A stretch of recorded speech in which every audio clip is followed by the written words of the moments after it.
Hallelujah. आइए इस समय हम आराधना करें पूरे दिल से, आत्मा की सच्चाई से, पूरी शक्ति के साथ उस परमेश्वर की आराधना करें जो हम सबको बनाया है।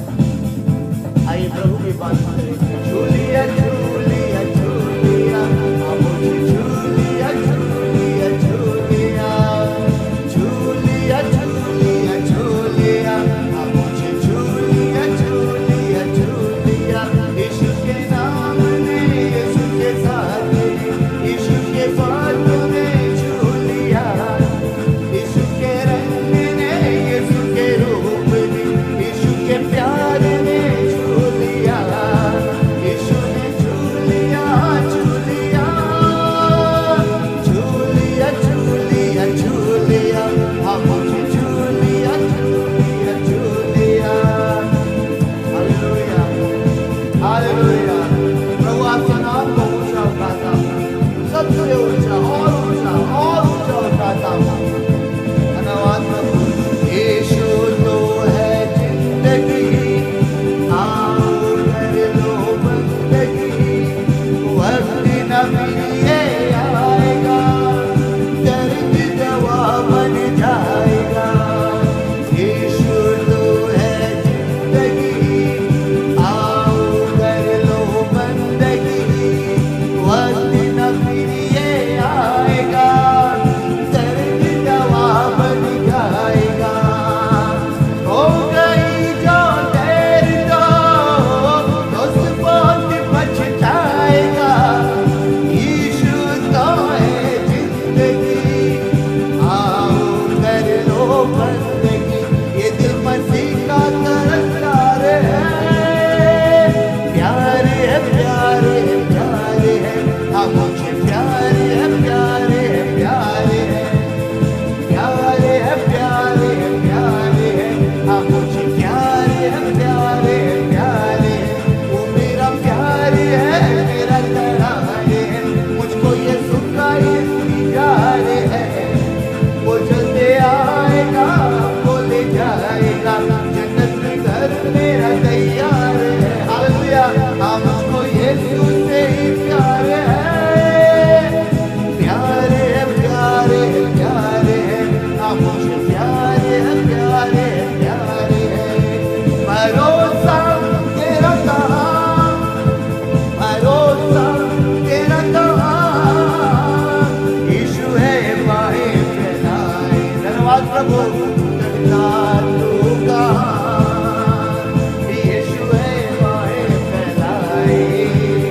करता तू कहाँ, भरोसा तेरा कहाँ, भरोसा तेरा कहाँ, यीशु है बाहें फैलाए। लगता तू कहाँ, यीशु है बाहें फैलाए।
आपकी उपस्थिति के लिए शुक्रिया।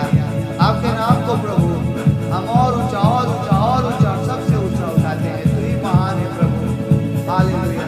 मेरी सूरत बिगड़ी थी, मेरा दिल था खाली, तूने सीधा उठे ताकि आए हरियाली। मेरी सूरत बिगड़ी थी, मेरा दिल था खाली, तूने सीधा उठे ताकि आए हरियाली। क्यों ना बोलूं फिर मैं तेरी जय जयकार, क्यों ना बोलूं फिर मैं तेरी जय जयकार, क्यों ना बोलूं फिर मैं तेरी जय जयकार, क्यों ना बोलूं फिर मैं तेरी जय जयकार। जय जयकार जय जयकार, तूने मेरे लिए क्या कुछ ना किया। हालेलुया। जय जयकार जय जयकार, सब मिलकर बोले तूने मेरे लिए क्या कुछ ना किया।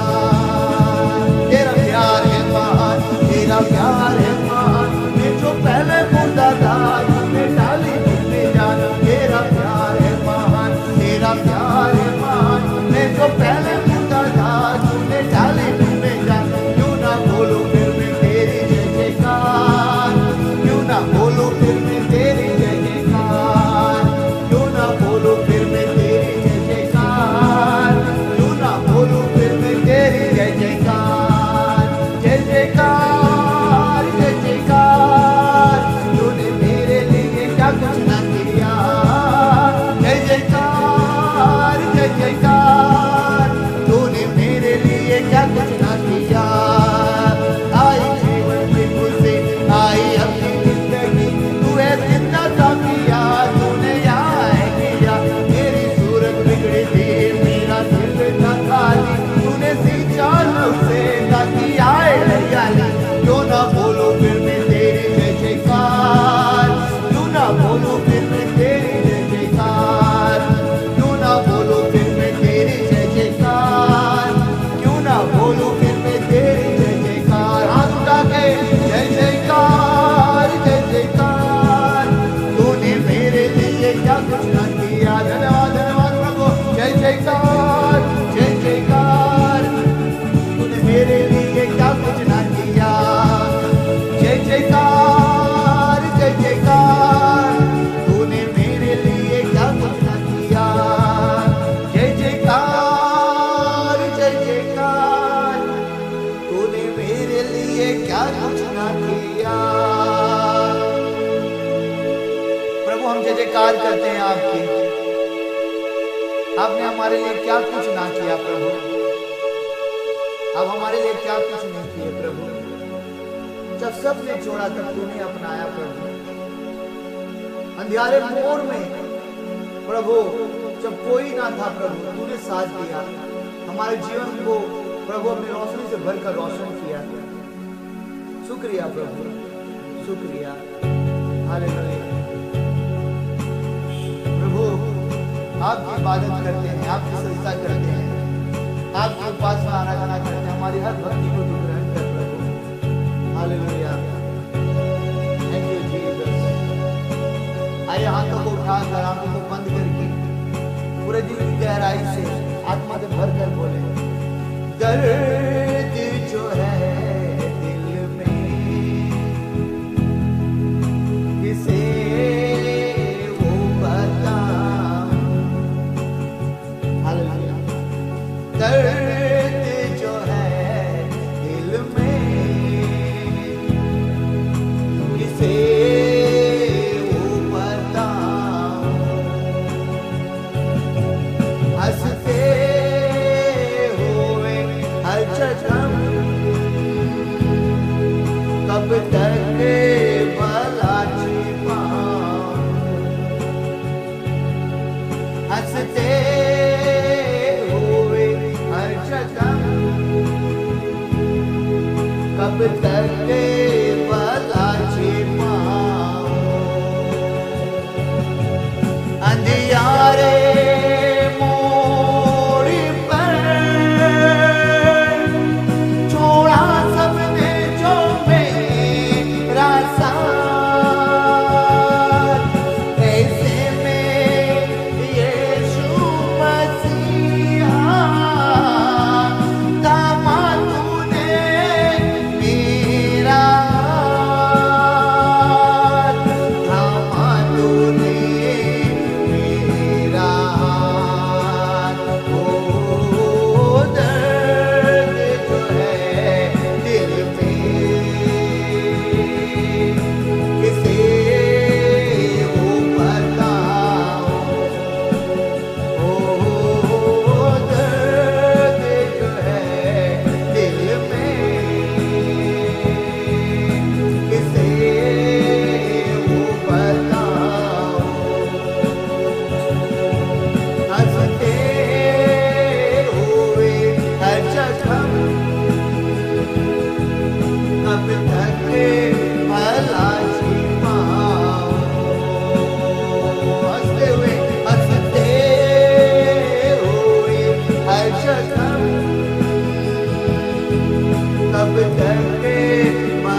मेरा।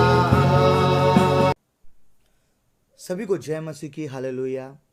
हमारा परमेश्वर जीवित है, वो महान है, वो अद्भुत है, पराक्रमी है। स्तुति और आराधना धन्यवाद का योग्य केवल वही है और रहेगा। आज उसके दया और अनुग्रह के वजह से ही अभी तक हम लोग जीवित है। हर वायरस, हर बीमारी से हम लोग अभी तक बचे हुए हैं, ये परमेश्वर का दया और अनुग्रह के वजह से। आइए आज उस महान परमेश्वर प्रभु यीशु मसीह के हम लोग वचनों से सुने। देखिए, परमेश्वर जब आदम को मिट्टी का ढेर से बनाया, तो आदम को बनाने के बाद परमेश्वर उसे सांस दिया। अगर परमेश्वर आदम को सांस नहीं देता तो आदम केवल एक मिट्टी का ढेर रहता। ठीक उसी तरह परमेश्वर, देखिए, बाइबल को तैयार करने के बाद बाइबल में अपना सांस दिया है। इसीलिए परमेश्वर का एक एक वचन जीवित है। दुनिया में बहुत सारा किताबें हैं, लेकिन परमेश्वर ने उसमें अपना सांस नहीं दिया, इसलिए वो सारा किताब केवल मिट्टी का ढेर है। लेकिन हमें जो परमेश्वर का बाइबल मिला है, पवित्र शास्त्र मिला है, ये मिट्टी का ढेर नहीं है, लेकिन इसमें एक एक वचन जीवित है, क्योंकि परमेश्वर ने अपना सांस इन वचनों में दिया है। जिस तरह परमेश्वर ने अपना सांस आदम में देकर उसे जीवित किया, उसी तरह ये एक एक वचन में परमेश्वर ने अपना सांस देकर इस वचनों को जीवित किया है। जब हम इन वचनों का मनन करते हैं, गहराई में जाके जब अध्ययन करते हैं, ये एक एक वचन हमारे अंदर जाकर हमारे आत्मा को जागृत करता है। अगर हम लोग आज जानेंगे कि परमेश्वर हमें अपना वचन क्यों दिया है, किस लिए दिया है अपना बाइबल, तो आइए हम लोगों को आज देखने की आवश्यकता है। दूसरा तीमुथियुस उसका 3 अध्याय उसका 16 और 17 पद मैं आप सभी के लिए पढ़ देता हूं, ध्यान देकर सुनिएगा। दूसरा तीमुथियुस 3 अध्याय उसका 16 और 17 पद। संपूर्ण पवित्र शास्त्र परमेश्वर की प्रेरणा से रचा गया है और उपदेश और समझाने और सुधारने और धार्मिकता की शिक्षा के लिए लाभदायक है, ताकि परमेश्वर का जन सिद्ध बने और हर एक भले काम के लिए तत्पर हो जाए। देखिए, संपूर्ण पवित्र शास्त्र बाइबल बतलाता है परमेश्वर के प्रेरणा से बना गया है और उपदेश देता है, समझाने के लिए और सुधारने के लिए और धार्मिकता की शिक्षा के लिए लाभदायक है। अगर एक शब्द में बोला जाए तो परमेश्वर का वचन हमारे चरित्र को सुधारता है, हमारे चरित्र को बनाता है, ताकि हम लोग सिद्ध बन जाए। अगर आप एक खाली ग्लास लोगे और आप एक बोतल पानी लोगे, तो देखिए, आप जब पानी को आप ग्लास में डालोगे तो एक समय आएगा जब ग्लास भर जाएगा। आज हमारे अंदर भी बहुत सारे चरित्र का कमी है, और जब हम लोग परमेश्वर के वचनों का अध्ययन करते हैं तो परमेश्वर क्या करता है, हमें सिद्ध कर देता है। 17 पद में जैसा लिखा है, ताकि परमेश्वर का जन सिद्ध बने और हर एक भले काम के लिए तत्पर हो जाए। जब तक वो गिलास खाली था वो सिद्ध नहीं था, लेकिन जब पानी से भर गया तो वो सिद्ध हो गया। ठीक उसी प्रकार जब हम परमेश्वर के वचनों का मनन करते, अध्ययन करते हैं, परमेश्वर हमारे अंदर उन चरित्र को डालता है जो हमारे अंदर नहीं है। परमेश्वर अपने चरित्र को डालकर हमें सिद्ध बनाता है। और एक शब्द में मैं आपको फिर से बताता हूं कि परमेश्वर का वचन हमारे चरित्र को बनाता है।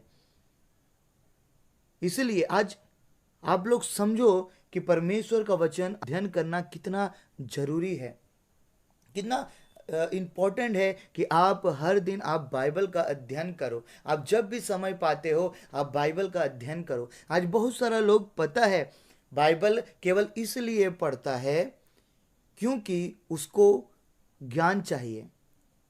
बहुत सारा लोग बाइबल इसलिए पढ़ता है क्योंकि उसको लोगों को उपदेश देना है। लेकिन ये जो बाइबल पढ़ने का प्रोसेस है ये बिल्कुल गलत है। लेकिन आप बाइबल इसलिए पढ़ो, एक सही प्रोसेस बाइबल बतलाता है। आप इसलिए बाइबल पढ़ो ताकि आप परमेश्वर का इच्छाओं को आप जान सको। आप जब बाइबल पढ़ते हो आप इस सोच को लेकर पढ़ो कि परमेश्वर, मैं आज बाइबल पढ़ रहा हूं और मैं इसलिए पढ़ रहा हूं क्योंकि मैं जानता हूं आज तू मुझसे बातें करेगा। लेकिन बहुत सारा लोग परमेश्वर के वचनों का गलत इस्तेमाल करता है। वो लोग बाइबल इसलिए पढ़ता है ज्ञान प्राप्त करने के लिए, वो लोग बाइबल इसलिए पढ़ता है ताकि लोगों को उपदेश दे सके, लोगों के बीच में प्रचार कर सके, लेकिन ये प्रोसेस बिल्कुल गलत है। इसीलिए परमेश्वर के इच्छाओं को जानने के लिए बाइबल पढ़ा करिए। आज बहुत सारा लोग जब बाइबल पढ़ता है वो लोग लापरवाह होकर बाइबल पढ़ता है, वो लोग ऊपर ऊपर बाइबल पढ़ता है। इसलिए वो लोग आज भी बाइबल का बहुत सारा रहस्य वाला बात है, बहुत सारा भेद परमेश्वर के वचनों का वो लोग समझ नहीं पाता। आज आप अगर जानोगे कि सोना कहाँ से निकलता है, हीरा कहाँ से निकलता है, देखिए सोना और हीरा जमीन के अंदर से निकलता है, पहाड़ों के अंदर से निकलता है। लेकिन पृथ्वी के ऊपर ऊपर क्या रहता है बोलिए? आपको मालूम है? पृथ्वी का ऊपर ऊपर में आपको घास मिलेगा, पेड़ मिलेगा, नॉर्मल नॉर्मल चीज आपको मिलेगा, जानवर, इंसान, घर, ये सब पृथ्वी के ऊपर में। लेकिन देखो कीमती कीमती चीज हीरा और सोना, आप समझ रहे हो? हीरा और सोना जिसका कितना डिमांड है मार्केट में। सोना तो चलो लोग खरीद भी लेता है, लेकिन डायमंड जिसके पास रुपया है वो खरीद सकता है, उसके लिए नॉर्मल बात है। लेकिन बहुत कीमती आता है, हम लोगों को पता है बहुत कीमत है। एक मिडिल क्लास फैमिली कभी भी नहीं खरीद सकता है हीरा। बहुत सारा मिडिल क्लास फैमिली ऐसा भी है जो एक सोना भी नहीं खरीद पा रहा है, क्योंकि इतना कीमती है वो सब। और ये सब तभी मिलता है जब लोग जमीन के अंदर जा रहा है और पहाड़ों को तोड़ा जा रहा है, तब मिल रहा है ये सब। ये सब के लिए बहुत परिश्रम करना पड़ता है। ठीक उसी तरह आप अगर परमेश्वर की इच्छाओं को जानना चाहते हो तो आपको ऊपर ऊपर लापरवाह होकर आप अगर बाइबल पढ़ोगे, आप कभी भी परमेश्वर की इच्छाओं को नहीं जान सकोगे। लेकिन आपको बाइबल में और भी गहराई में जाना होगा, प्रवेश करना होगा, तब आप परमेश्वर का इच्छाओं को जान सकोगे। और सुन लीजिए, परमेश्वर का जो इच्छा जाने का वही स्वर्ग लोक में जा पाएगा। परमेश्वर का इच्छा सोना और हीरा से भी कीमती है, क्योंकि परमेश्वर का इच्छा जो जान लिया है वो स्वर्ग में पहुंचेगा, वो स्वर्ग में पहुंचेगा। इसलिए परमेश्वर की इच्छाओं को अगर आप जानना चाहते हो तो आप और गहराई में प्रवेश करो, और गहराई में प्रवेश करो। जिस तरह पहाड़ का तोड़ तोड़ कर एकदम भीतर जाने से, और जिस तरह ज़मीन को खोद कर बहुत गहराई में जाने से सोना और हीरा मिलता है, ठीक उसी तरह परमेश्वर के वचनों में आप जितना डेप्थ में जाओगे, आप उतना ही परमेश्वर की इच्छाओं को और आप उन सारे खजाना को जो बाइबल में छिपा हुआ है आपको मिलते ही रहेगा, आपको मिलते ही रहेगा। इसलिए परमेश्वर के वचनों से मत भागिए, क्योंकि परमेश्वर का वचन ही है जो हम लोगों को सही मार्ग दिखलाता है। परमेश्वर का वचन और प्रभु यीशु मसीह अलग अलग नहीं है। इसलिए आज जो परमेश्वर का वचन आप लोग सुन रहे हो, इसे सुनने का बाद आपके हाथों में ये आपको मौका दिया जा रहा है कि आप इस वचन को सुनने के बाद आप लापरवाह रहोगे, बाइबल नहीं पढ़ोगे सुनने के बाद भी, या आप जिम्मेवार एक सच्चा मसीह बनोगे, हर दिन ईमानदारी और सच्चाई से डेप्थ में जाकर प्रभु की इच्छाओं को जानोगे, बाइबल का अध्ययन करोगे। देखिए परमेश्वर के वचनों से अगर हम लोग देखेंगे तो हम लोग को मालूम चलेगा कि सच्चा चेला परमेश्वर का कौन है, प्रभु यीशु मसीह का सच्चा चेला कौन है। देखिए जब चेला लोग प्रभु यीशु मसीह के पीछे हो लिया तो उन लोगों को कुछ त्यागना पड़ा। पतरस अपना जॉब छोड़कर आया, मती उसको भी अपना नौकरी छोड़कर आना पड़ा, यूहन्ना, याकूब, इन लोगों को अपना नौकरी छोड़कर आना पड़ा। परमेश्वर सबको नौकरी छोड़कर ही सेवा करने का बुलाहट नहीं देता है, ऐसा मैं नहीं कहता है, ठीक है। परमेश्वर नहीं बोलता है सबको कि नौकरी छोड़ दो फिर मेरा सेवा करो। लेकिन कई बार परिस्थितियाँ ऐसा हो जाता है कि जहाँ पर आप नौकरी कर रहे हो तो वहाँ पे आपको आध्यात्मिकता वाला काम करना पड़ रहा है, इसलिए हो तो आप नौकरी छोड़ दिए, ये बात अलग है। लेकिन आज परमेश्वर का वचन सुनिए, जो कोई परमेश्वर का सेविकाई में आया उसको कुछ त्यागना पड़ा है, उसको कुछ त्यागना पड़ा है। क्योंकि ये एक चेला का जिंदगी में होता है। जो लोग चेला है उन लोगों का जिंदगी में एक समय आता है जिस समय उनके जीवन में उसको कुछ ना कुछ कीमती चीज उसको त्यागना पड़ेगा, या ऐसा भी हो सकता है कि हर घड़ी उसको कुछ ना कुछ त्यागना पड़े। अगर हम लोग परमेश्वर के वचनों में देखेंगे तो परमेश्वर के वचनों में ऐसा लिखा हुआ है, लूका उसका 9 अध्याय का 57 पद में, मैं आप सभी के लिए पढ़ देता हूं, ध्यान देकर सुनिए। लिखा हुआ है, जब वे मार्ग में जा रहे थे तो किसी ने उससे कहा, जहां जहां तू जाएगा मैं तेरे पीछे हो लूंगा। यीशु ने उससे कहा, लोमड़ियों के भट्ट और आकाश के पक्षियों के बसेरे होते हैं, पर मनुष्यों के पुत्र को सिर धरने की भी जगह नहीं। बाइबल में क्या लिखा है? एक बार प्रभु यीशु मसीह मार्ग से जा रहे थे, एक व्यक्ति ने आकर बोला, जहां जहां तू जाएगा मैं तेरे पीछे हो लूंगा। 58 पद में परमेश्वर यीशु मसीह कहता है, लोमड़ियों के भट्ट और आकाश के पक्षियों के बसेरे होते हैं। परमेश्वर यीशु मसीह बोला, लोमड़ियों के सर के ऊपर भी छत है, आकाश के पक्षियों के जो आकाश के जो पक्षी है उनका भी सर के ऊपर छत है, उन लोगों का भी बसेरा है, पर मनुष्य के पुत्र को सिर धरने की भी जगह नहीं है। परमेश्वर यीशु मसीह ने इस व्यक्ति को बोला कि सुनो, अगर तुम मेरा पीछे चलेगा तो ऐसा भी हो सकता है कि तुम्हारे सर के ऊपर तुमको छत भी नहीं मिलेगा। परमेश्वर ने उसे इसलिए ये बात को कहा क्योंकि परमेश्वर उसको बताना चाह रहा था, यीशु मसीह, कि तुम अगर मेरा पीछे चलेगा तो तुमको त्याग वाला जीवन जीना होगा। प्रभु यीशु मसीह उसे बोला कि एक समय ऐसा भी आ सकता है कि सुनो, तुम मेरा पीछे चल रहा है ना, सर का ऊपर तुम्हारा छत भी नहीं रहेगा। अब बोलो, तुम मेरा पीछे चलेगा? 59 पद में 9 अध्याय लूका रचित सुसमाचार, आगे को ऐसा लिखा हुआ है, उसने दूसरे से कहा, मेरे पीछे हो ले। उसने कहा, हे प्रभु, मुझे पहले जाने दे कि अपने पिता को गाड़ दूं। 60 पद में प्रभु यीशु मसीह कहा, प्रभु यीशु मसीह ने उससे कहा, मरे हुओं को अपने मुर्दे गाड़ने थे, पर तू जाकर परमेश्वर के राज्य की कथा सुना। आपको क्या लगता है, किसी का पिता का देहांत हो गया है और प्रभु यीशु मसीह उसको अपना पिता को गाड़ने देने के लिए अनुमति नहीं देगा? प्रभु यीशु मसीह जरूर देगा, लेकिन यहाँ पे प्रभु यीशु मसीह इस वचन को इसीलिए इस तरह से हमारे लिए प्रकट किया ताकि हम जाने कि प्रभु यीशु मसीह ने बोला कि मुर्दे जो है मरे हुओं को उसके मुर्दे गाड़ने दे और तू जाकर परमेश्वर की राज्य का कथा सुना। प्रभु यीशु मसीह ने कहा कि सब कुछ त्याग दो, प्रभु ने कहा सब कुछ त्याग दो और मेरे पीछे हो लो। इसलिए देखिए, परमेश्वर यीशु मसीह का चेला बनना आसान नहीं है।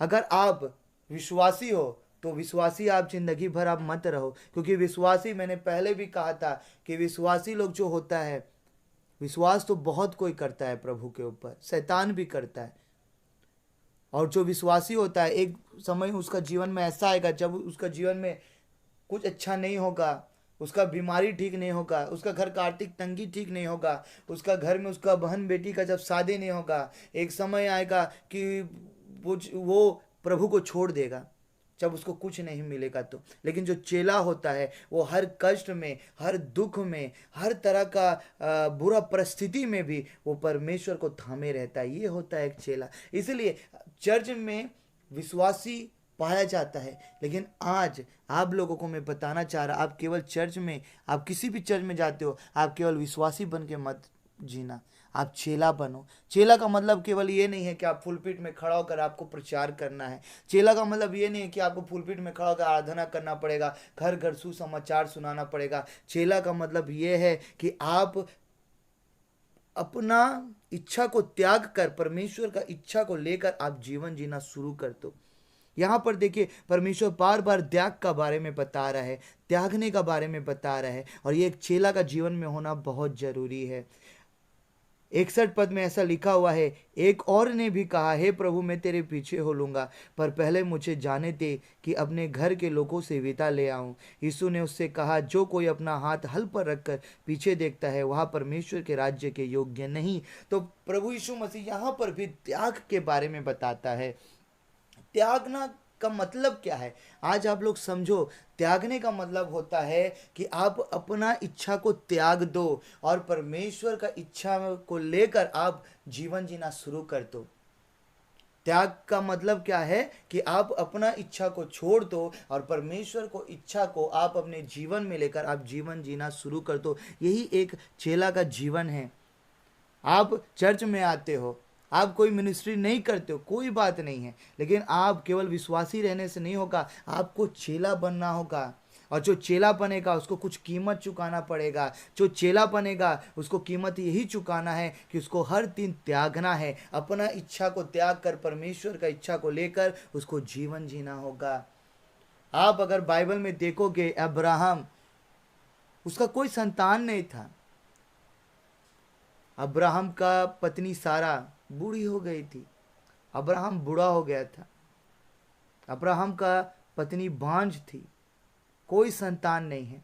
100 साल का बाद संतान आया। परमेश्वर ने उसे कहा कि तू मरियहा पर्वत में जा और वहां पे जाकर अपना बेटा इसहाक को मेरे लिए बलि चढ़ा। आपको मालूम है, मरियहा पर्वत जहां पे इसहाक को बलि चढ़ाना है, वो जगह अब्राहम के घर के पास में नहीं था। अब्राहम के घर से अगर आप उस जगह पहुंचोगे तो 3 दिन लगेगा, 3 दिन लगेगा। परमेश्वर हम लोगों को निर्णय लेने का समय देता है। अब्राहम को 3 दिन का समय दिया। आपको क्या लगता है कि अब्राहम, उसके दिल में ऐसा नहीं आया होगा कि मैं अपना बेटा को बलि ना दूं? आया होगा, वो भी शरीर में था। 3 दिन का सफर है, वो 3 दिन अपना बेटा को लेकर जा रहा है उसे बलि चढ़ाने के लिए। 3 दिन में कई बार उसके मन में ऐसा आया होगा, चलो वापस चले जाए, चलो इसहाक को हम कैसे बलि चढ़ाएंगे, मेरा एक लौता बेटा है। अगर आपको आपका परमेश्वर कहे कि अपना बेटा को बलि चढ़ाओ, आप क्या करोगे? नहीं होगा, हम लोग नहीं कर पाएंगे। यह असंभव बात है, यह असंभव बात है। लेकिन देखो, अब्राहम का अगर आप जीवन को देखोगे, उसका भी लिए असंभव बात था। लेकिन अब्राहम, पता है, अपना उसका तो इच्छा यही होगा कि ना, मैं अपना बेटा का बलि ना दूं, नहीं, मैं अपना बेटा को नहीं मार सकता। लेकिन वो अपना इच्छा को मारा, अपना इच्छा को शेष कर दिया और परमेश्वर का इच्छा को ले लिया।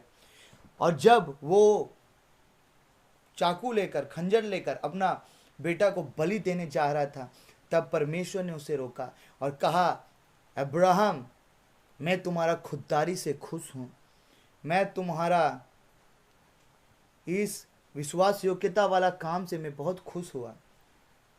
तुम अब पूरे राष्ट्र का पिता बनोगे। और अब्राहम को परमेश्वर ने पूरे राष्ट्र का पिता बना दिया। और ये तभी संभव हो पाया जब वो अपना इच्छा को शेष करके, खत्म करके परमेश्वर का इच्छा में चलने का कोशिश किया। हम लोग देखिए, उस परमेश्वर का सेवा करते हैं जो हम लोगों को कहता है कि अपना बेटा को बलि चढ़ा। आप समझ रहे हो? लेकिन ऐसा नहीं होगा, परमेश्वर आपको ऐसा करने ही नहीं देगा। लेकिन परमेश्वर, सुनिए, बाइबल बतलाता है कि आपका जिंदगी में परमेश्वर उन परिस्थितियों को लाता है ताकि परमेश्वर देख सके कि आप अपना इच्छा को पूरा कर रहे हो या परमेश्वर की इच्छा में आप चल रहे हो। इसलिए परमेश्वर का इच्छा में आप चलना शुरू कर दो। परमेश्वर का इच्छा में आप चलना शुरू कर दो।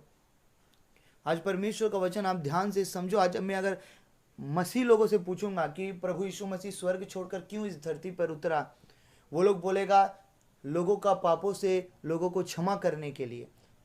लेकिन पता है बाइबल में क्या लिखा हुआ है? अधिकतर मसीह लोगों को यही मालूम है कि प्रभु यीशु मसीह स्वर्ग छोड़कर इस धरती पर आया लोगों को पापों से मुक्ति देने के लिए। लेकिन सुनिए बाइबल क्या बतलाता है, ध्यान से सुनिए बाइबल क्या बतलाता है। यूहन्ना उसका 6 अध्याय उसका 38 पद में मैं आप सभी के लिए पढ़ देता हूँ। यूहन्ना 6 अध्याय उसका 38 पद लिखा हुआ है, क्योंकि मैं अपनी इच्छा नहीं वरन अपने भेजने वाले की इच्छा पूरी करने के लिए स्वर्ग से उतरा हूँ। क्या लिखा है? क्योंकि मैं अपनी इच्छा नहीं वरन अपने भेजने वाले की इच्छा पूरी करने के लिए स्वर्ग से उतरा हूँ। आप प्रभु यीशु मसीह को देखो, वो स्वर्ग से इसीलिए उतरा ताकि अपना नहीं लेकिन अपने भेजने वाले का इच्छा पूरा करे। प्रभु यीशु मसीह अपना इच्छा से नहीं आया, परमेश्वर का इच्छा से आया। परमेश्वर का इच्छा था कि कोई नाश ना हो लेकिन सब कोई बचा लिया जाए। इसलिए परमेश्वर ने अपने इकलौता पुत्र को भेजा और वो इकलौता पुत्र प्रभु यीशु मसीह अपने पिता का इच्छा में आया, उसकी इच्छा में जीवन भी दिया। आप देखो एक समय आया था जब प्रभु यीशु मसीह, जब क्रूस उसके सामने है और उसे क्रूस पर मरना पड़ेगा, प्रभु यीशु मसीह प्रार्थना करता है कि हे पिता, अगर तू चाहे तो ये दुख का कटोरा मेरे सामने से हटा ले, लेकिन जैसा मैं चाहता हूं वैसा नहीं, लेकिन आपकी इच्छा पूरी हो। आप देखो प्रभु यीशु मसीह जब क्रूस को देख रहा है, मौत को देख रहा है, मृत्यु को देख रहा है, दर्दनाक मृत्यु, फ्लैश में था प्रभु यीशु मसीह, उसको समझ में है कि वो मृत्यु कितना दर्द से भरा होगा। प्रभु यीशु मसीह एक समय के लिए प्रार्थना भी किया कि पिता तू इस मृत्यु को मेरे सामने से हटा ले, लेकिन फिर भी प्रभु यीशु मसीह देखो क्या बोला कि पिता जैसा मैं चाहता हूँ वैसा नहीं, लेकिन आपकी इच्छा पूरी हो, आपकी इच्छा पूरी हो। क्या हम लोग परमेश्वर की इच्छा में जी रहे हैं? क्या हम लोग परमेश्वर की इच्छा में अपना जीवन जी रहे हैं? आपके अंदर अहंकार है, आपके अंदर हिंसा है, आपके अंदर दूसरों का उन्नति देखकर जलन है, आप अपने जीवन में किसी से अच्छी तरह से बात नहीं करते हो, आपको रुपया का घमंड है, खूबसूरती का घमंड है, आप अभी भी प्रभु में रहकर भी आप मूर्ति पूजा करते हो, आप प्रभु में रहकर भी आप तंत्र साधना करने वालों के पास जाते हो, आप प्रभु में रहकर भी आप दूसरे का बदनामी करते हो, आप प्रभु में रहकर भी आपके मुंह से किसी के लिए कुछ दो शब्द अच्छा नहीं निकलता है, तो परमेश्वर सुनिए क्या कहता है आज वचनों से कि अपनी इच्छा को त्याग दे, अपनी इच्छा को त्याग दे और मेरा इच्छा लेकर चल। आप परमेश्वर में रहकर भी आपसे व्यभिचार हो रहा है, परमेश्वर में रहकर भी आप आज भी आप हर वो गंदा काम कर रहे हो जो परमेश्वर को पसंद नहीं है। आज भी आप परमेश्वर में रहकर मोबाइल में गंदे गंदे फिल्म देख रहे हो, पोर्नोग्राफी देख रहे हो।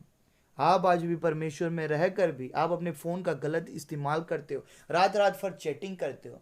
आप आज परमेश्वर में रहकर भी आप गलत कामों के संग जुड़े हुए हो, गलत लोगों का संग जुड़े हुए हो, गलत दोस्तों का संग जुड़े हुए हो।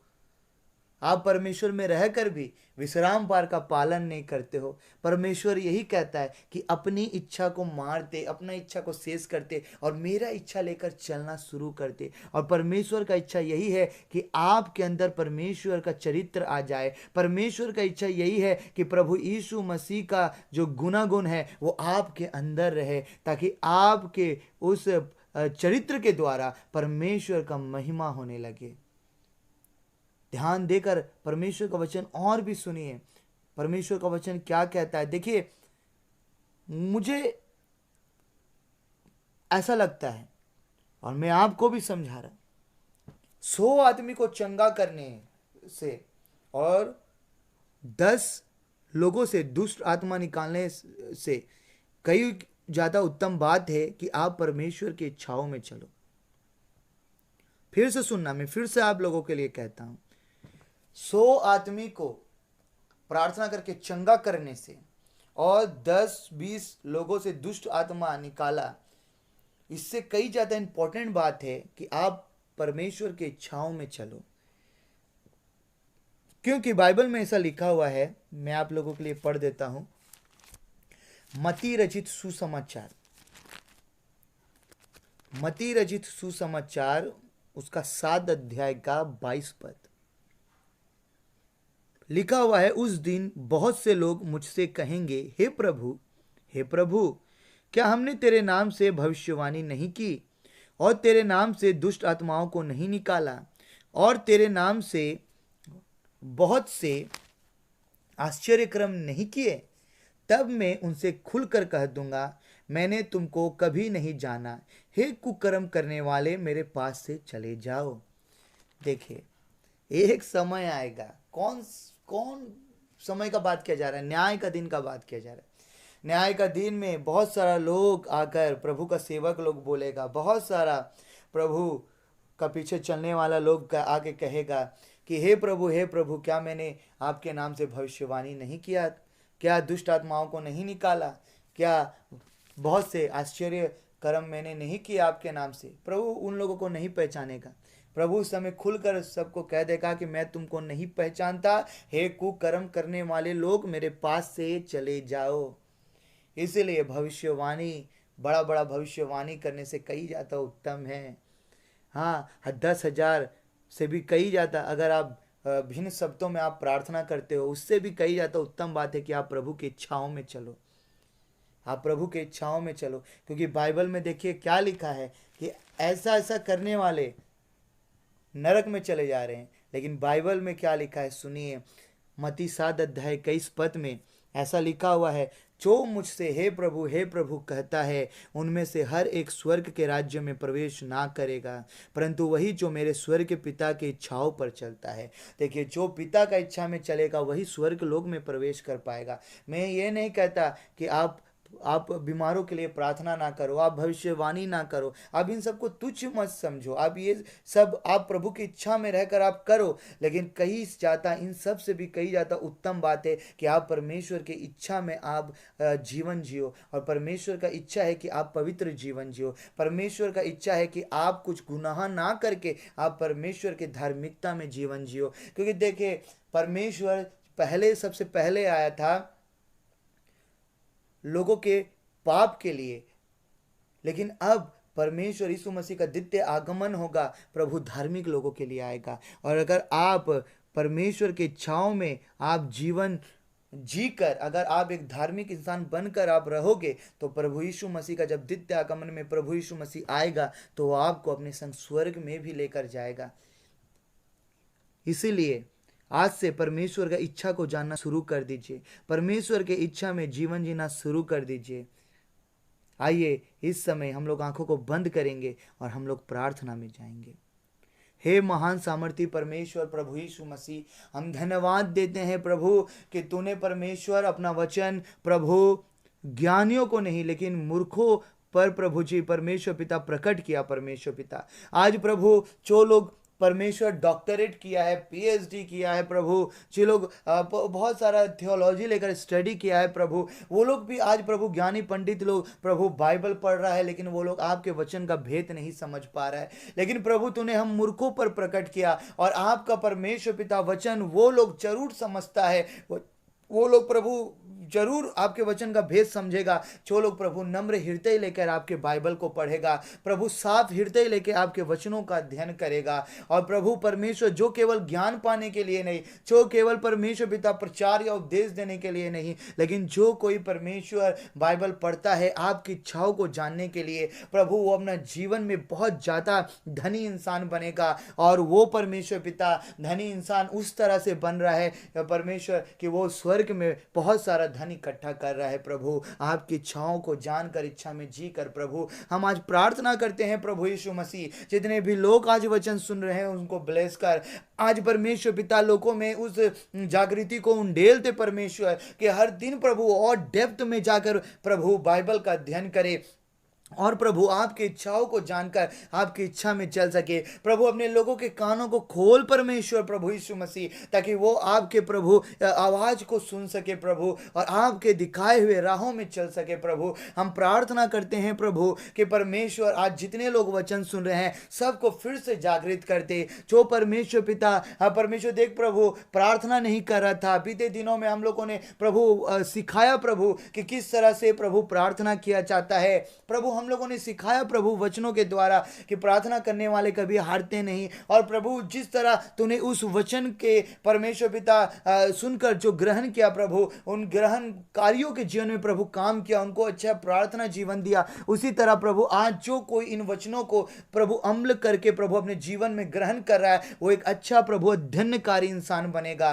प्रभु बाइबल का मतलब है, तूने कहा प्रभु यहोशू का अगर पुस्तक में देखेंगे 1 अध्याय में तूने कहा परमेश्वर यहोशू को कि तू ना दाहिना देखना ना बायां देखना, लेकिन मेरे वचनों में दिन और रात ध्यान दिया कर, और तू अगर इसमें जो लिखा हुआ है उसके अनुसार करने का चौकसी करेगा तो तू एक प्रभावशाली इंसान बनेगा, और जो काम तू करेगा उसमें तुझको सफलता मिलेगा। प्रभु तू कहा परमेश्वर पिता कि हम लोग हर समय मनन करें आपके वचनों का। इसका मतलब प्रभु बहुत सारे लोग गलत सोचता है कि प्रभु दिन रात बाइबल पढ़ना है। नहीं, मनन करने का मतलब है प्रभु कि जब बाइबल पढ़ लिया, जब प्रभु अध्ययन कर लिया, हो तो रविवार को प्रभु वचन सुना, हो तो प्रभु कोई दास के द्वारा आपका वचन सुना, तो उन वचनों को अगर हम सोने भी जा रहे हैं प्रभु, अगर हमारा परमेश्वर तकिया में, अगर हमारा बालिश में अगर हमारा सर भी रखे और हम सो भी रहे, तो जैसे आपका वचन को हम मनन करें प्रभु, हम परमेश्वर पिता मनन करें कि आज तो वो प्रभु आपका दास ऐसा वचन बोला था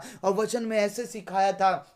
हम लोग जैसे उसको मनन करते रहे। हम लोग जब प्रभु रात को सोए भी प्रभु, बालिश में सब सर रहे प्रभु, तो सुबह को जब बाइबल पढ़ा या शाम को जब भी, रात को जब भी अध्ययन किया, जब प्रभु, तो उन वचनों को जैसे प्रभु हम मनन करें, तो ये कहता है परमेश्वर। और प्रभु परमेश्वर आज हमने लोगों को सिखा कि हर घड़ी प्रभु मनन कर सके और ज़्यादा से ज़्यादा प्रभु आपके वचनों को पढ़े, क्योंकि तू प्रभु बहुत हमारा नज़दीक है और तू बहुत जल्द प्रभु हमें लेकर जाएगा प्रभु यीशु मसीह। आज प्रभु हम प्रार्थना करते हैं विशेष करके कि वचनों का द्वारा लोगों को सबको ब्लेस कर, सबको प्रभु चंगाई से भर दे, प्रभु आत्मिक चंगाई से भर दे। अगर कोई परमेश्वर शारीरिक दुर्बलता है, कोई परमेश्वर पिता शरीर से परमेश्वर पिता बीमार है, तो उसको छू के पिता प्रभु यीशु के नाम से चंगाई दे। परमेश्वर जो आज कोविड-19 में जो हॉस्पिटलाइज्ड है प्रभु, आप उन लोगों को छू कर भी पिता परमेश्वर कोरोना वायरस जो पॉजिटिव हुआ है उनका रिपोर्ट को प्रभु आने वाले दिनों में चंगा करके उनको नेगेटिव आने दीजिए प्रभु रिपोर्टों को,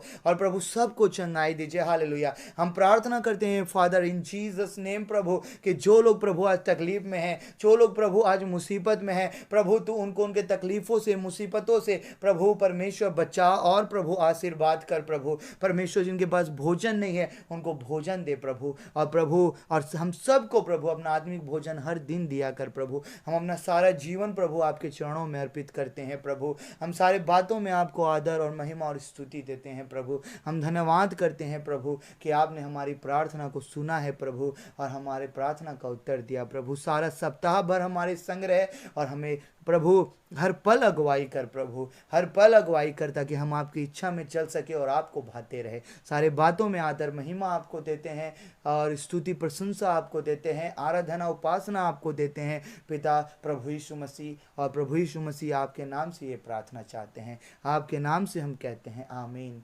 पिता परमेश्वर का प्रेम, प्रभु यीशु मसीह का अनुग्रह और पवित्र आत्मा का सहभागिता प्रभु यीशु मसीह के द्वितीय आगमन तक हम सब का संग होता रहे। और आइए हम सब बोले आमीन।